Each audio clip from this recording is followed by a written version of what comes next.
Bom dia, crianças, tudo bem com vocês? E aí? Estamos aqui, em mais uma sexta-feira, estudando o Evangelho segundo o Espiritismo. E hoje nós vamos dar continuidade ao capítulo 24, que fala sobre não coloqueis a lâmpada debaixo do alqueire, nos itens 8 a 10, que fala sobre não ir aos gentios. E diz assim pra gente: Jesus enviou seus 12 apóstolos após lhes ter dado estas recomendações: não tomeis o caminho dos gentios, nem entreis em cidades de samaritanos, ide antes às ovelhas perdidas da casa de Israel, e nos lugares aonde fordes, proclamai que o reino dos céus está pronto.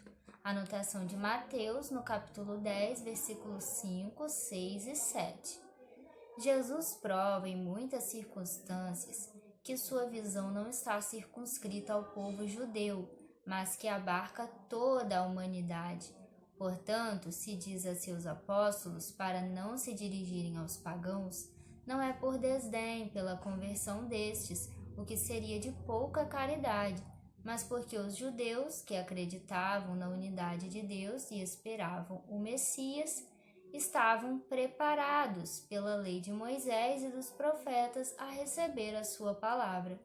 Entre os pagãos, faltando a própria base, tudo estava por fazer, e os apóstolos ainda não eram esclarecidos o bastante para uma tarefa tão pesada. É por isso que lhes disse: ide às ovelhas desgarradas de Israel, isto é, ide semear num terreno já cultivado, pois sabia que a conversão dos gentios viria a seu tempo. Mais tarde, com efeito, é no centro mesmo do paganismo que os apóstolos foram plantar sua cruz.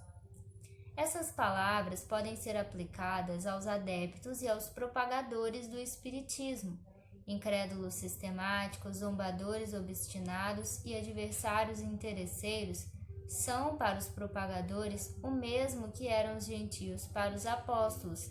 A exemplo destes, os espíritas buscam prosélitos primeiramente entre as pessoas de boa vontade, aquelas que desejam a luz, entre as quais se encontra um germe fecundo e cujo número é grande, sem perder seu tempo com aquelas que se recusam a ver e a ouvir e tanto mais existem por orgulho, quanto mais se atribui valor à sua conversão. É preferível abrir os olhos dos 100 cegos que desejam ver claramente a um único que se compraz na escuridão, pois isso seria aumentar em grande proporção o número dos que sustentam a causa. Deixar tranquilos os que se negam a ver não é indiferença, mas boa política.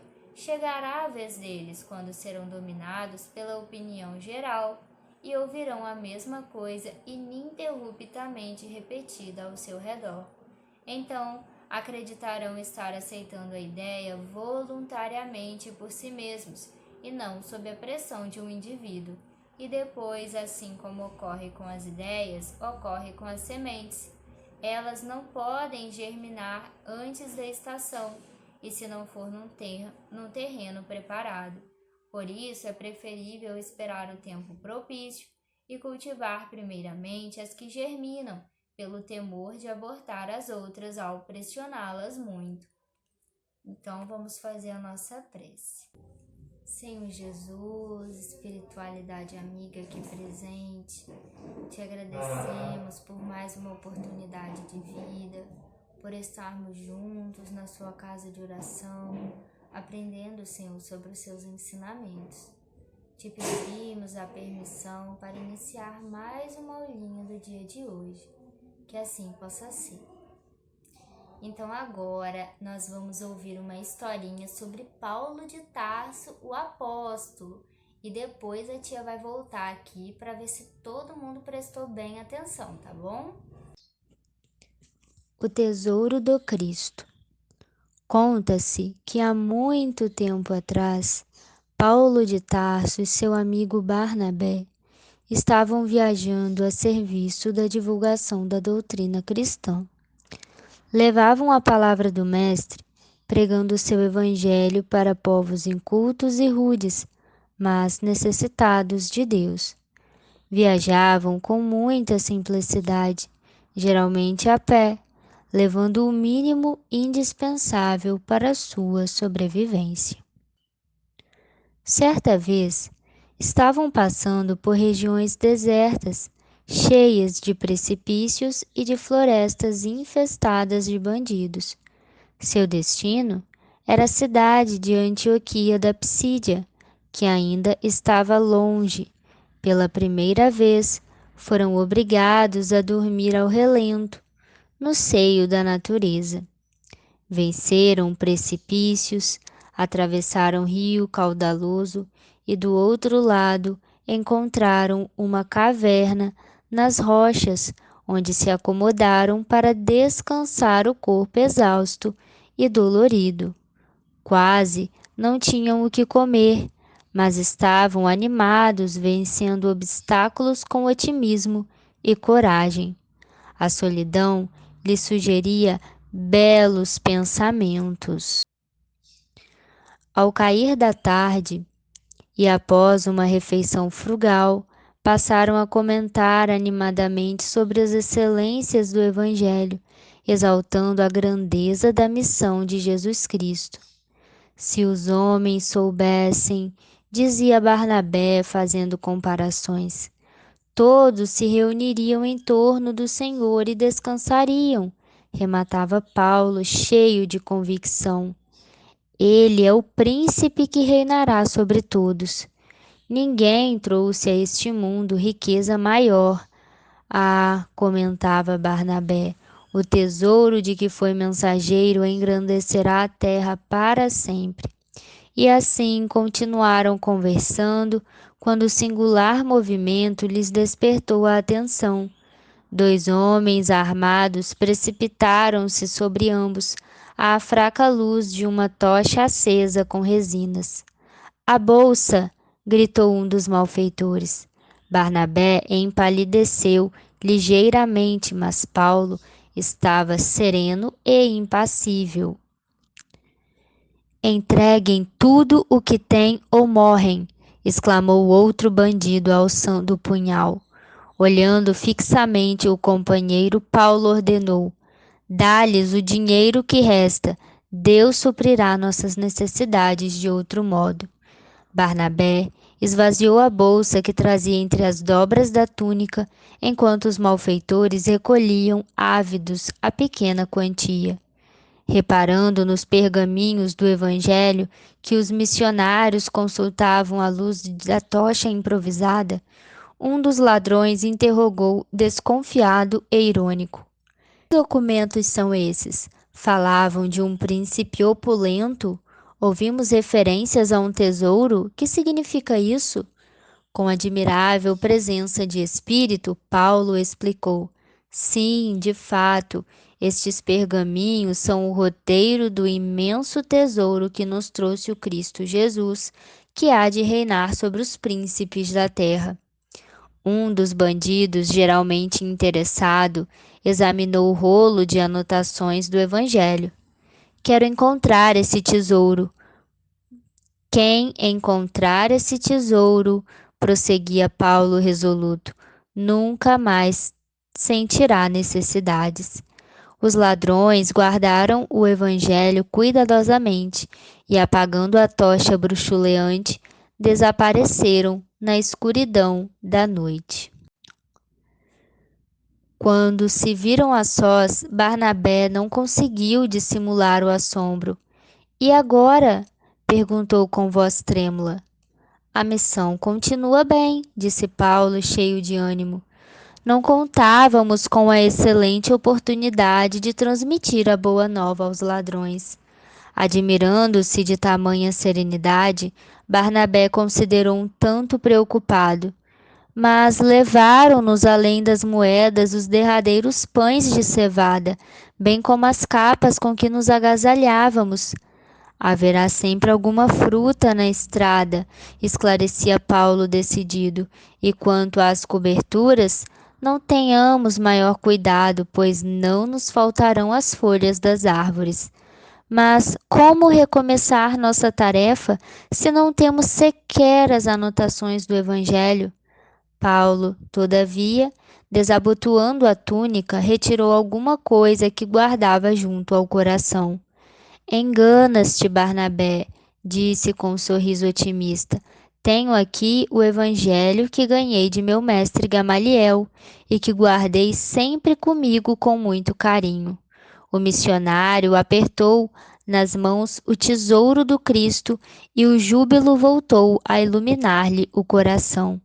Aqueles homens valorosos poderiam dispensar todo o conforto do mundo, mas a palavra de Jesus não poderia faltar.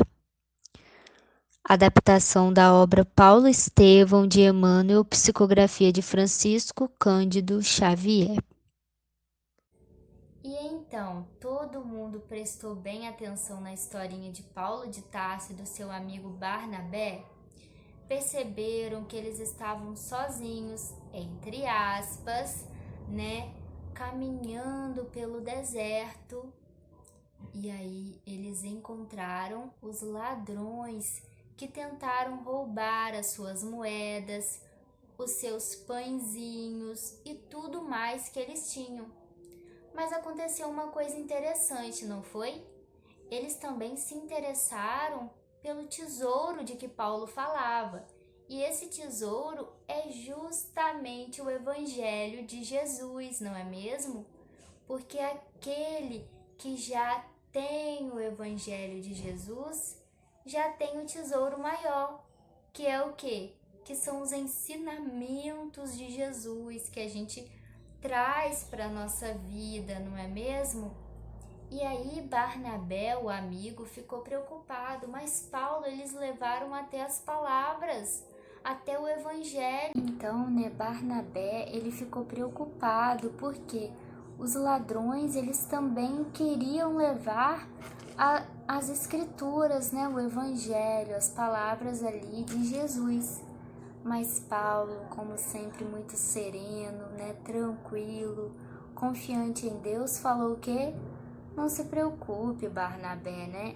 Que bom que a gente pôde espalhar a boa nova, que bom que a gente pôde levar essa mensagem do Evangelho a outros corações, né? E é exatamente o que o Evangelho que a tia leu no começo está falando, para a gente levar essa luz, para a gente levar esse ensinamento aos corações.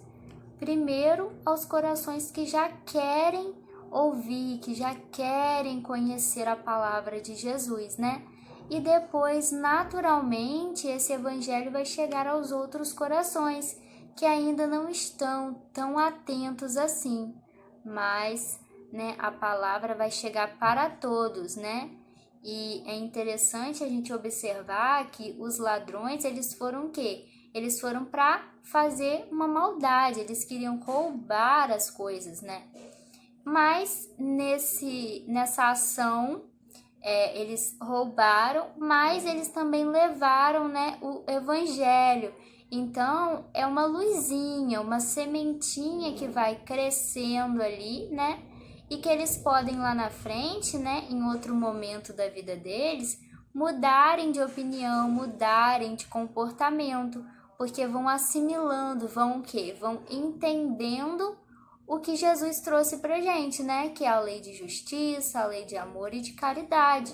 Então, que aonde a gente estiver, que a gente possa levar esse ensinamento através dos nossos exemplos, através de uma palavra carinhosa, de uma palavra cheia de sabedoria, cheia de conhecimento sobre os ensinamentos de Jesus. Mas para isso a gente tem que estudar, a gente tem que prestar atenção nas aulinhas, prestar atenção no que Jesus está nos dizendo, não é mesmo? Então que a gente possa ser essa sementinha de luz na vida das outras pessoas, né? Essa foi a nossa aulinha da sexta-feira. Então que a gente possa, né, colocar em prática tudo o que foi estudado aqui. A tia Vanessa vai fazer a nossa prece de encerramento. Então, vamos fechar os nossos olhinhos para agradecer a Jesus. Querido Jesus, nosso irmão, te agradecemos nesta hora pelas bênçãos recebidas através do seu Evangelho, que a espiritualidade amiga possa amparar os nossos corações, possa abençoar a todos os nossos irmãos em suas dificuldades particulares, que possamos, Senhor, colocar em prática. E assim, Senhor, com o coração agradecido, te pedimos a permissão para encerrar mais uma aulinha do dia de hoje, que assim possa ser. Então, até a próxima, fiquem com Deus. Tchau, beijos.